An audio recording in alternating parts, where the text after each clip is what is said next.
Okay, so we'll start with the object input output today. Till this moment we are aware of the file input output. So this is the next class called as object input stream and object output stream. Basically the primary use of these classes are used to serialize the object. Means with the help of these classes you can read or write the serializable object. So the first question is, what is a serializable object?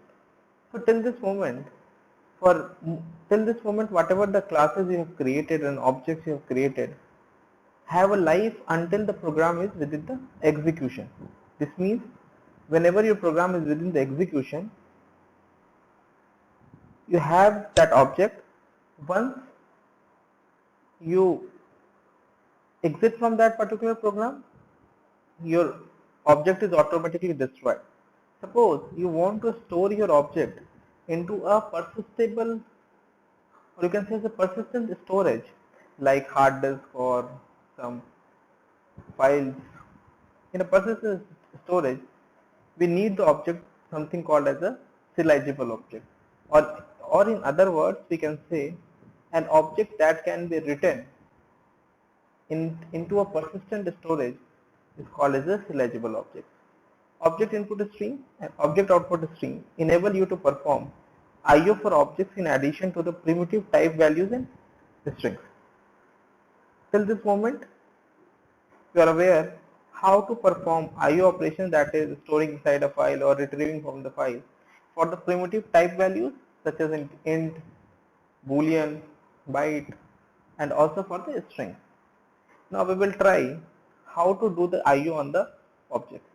Object input stream and object output stream contains all the function of data input stream and data output stream.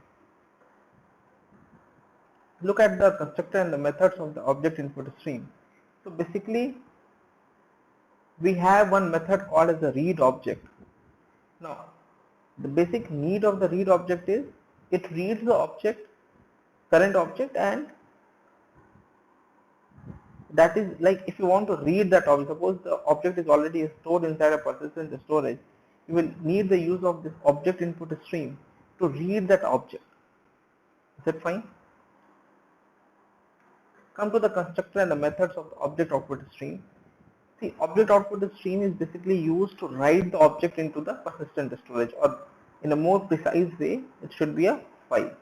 So we have a method that is the write object, and you pass the object here. Whatever the object you want to store, you pass it here. Come to the serialization. Serialization is a process. I'm repeating, serialization is a process of writing the state of an object to a byte stream. This means it is a technique, or it is a way through which we can write a state. A state means suppose you have 4 instance variables, and you are already aware instance variables are the part of the object itself. So suppose you have like 3 instance variable with 3 different values. In that case, that is the state of that object. Now if you want to write that state of the object into a persistent storage, we need the use of serialization. This is useful when we want to save the state of our program to a persistent storage such as file. At a later time, we may restore this object by using the process of deserialization. So it is like a connected process. Serialization means to store the object into a file. At the same time, deserialization means restoring the object from the file. Serialization is also needed to implement remote method invocation.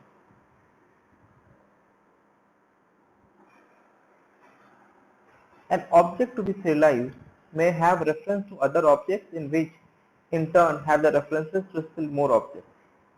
If you attempt to serialize an object at the top of an object graph, all the other referenced objects are recursively located and serialized.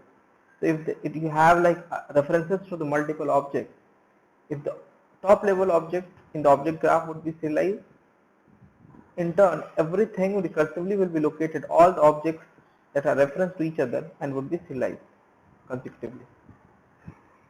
Come to the serializable interface.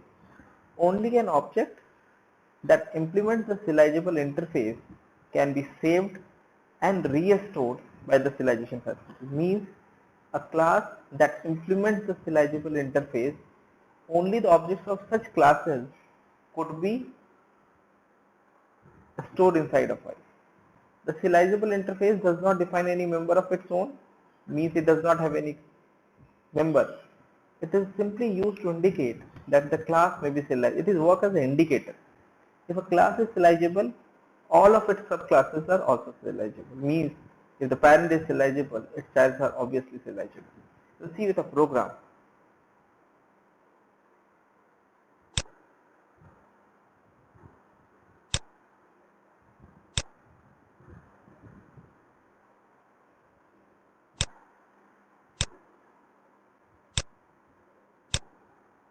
Okay, so I have this class called as a my class.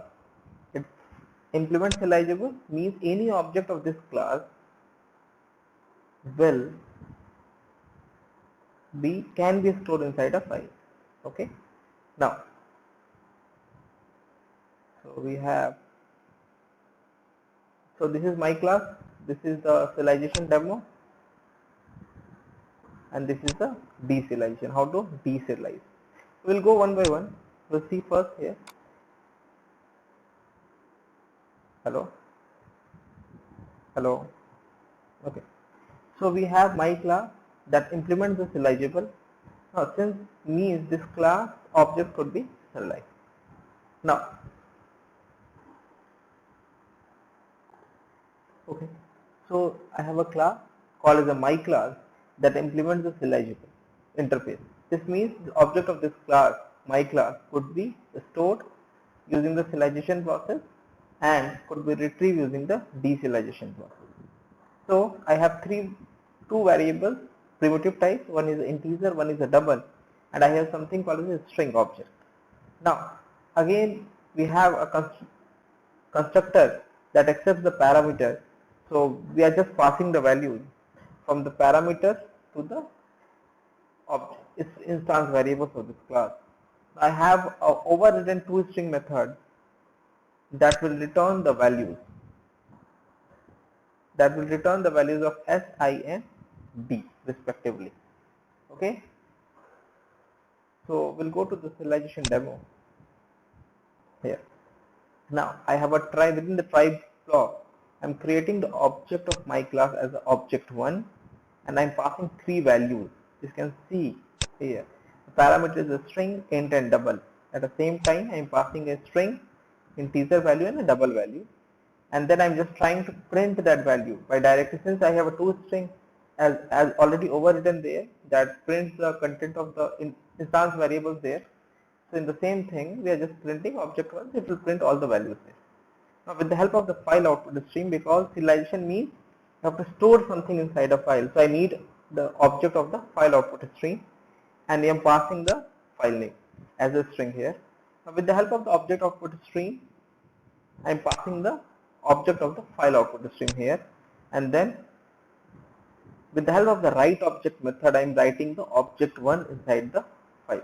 Then flush and close. Let me execute this code and see what happens in this case. I will navigate to the folder here.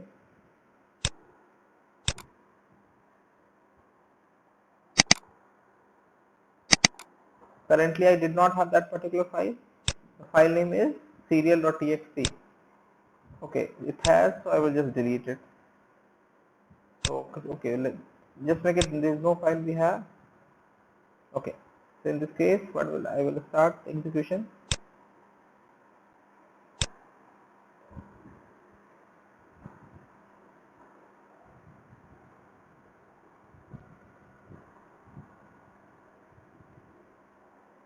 So it prints the object values, object 1, hello, -7 and double value. Go to that folder and see a folder. Text file has been created called as serial. If you try to read, basically you can't read that file. And now second thing is how to deserialize this object. So I will create a reference of the my class as an object 2. Since we are reading something from a file, I need the help of file input stream, and then I will pass the file name where my object has been stored inside a persistent storage. I need the object of the object input stream, and then I will pass the object of the file input stream here. Now with the help of OIS, I will call the read object method. And the problem here is the type information of the object has been lost. Whenever you are saving the object to the file, the type information like this object belongs to which class, that this thing has been lost. So what is the requirement is I will have to typecast that object that has been readed by the particular method read object with the help of my class, and then can be stored inside the object 2, and then I can print the object 2 directly. So let's see, currently it is, I will try to execute and see. It says object 2 and the same value. We're just reading it from the serial.txt, and then we'll get the thing. Okay, so this ends the basic serialization. So we'll start. This also marks the end for your IO as per your syllabus. We'll start with the next topic in the next video. Thank you.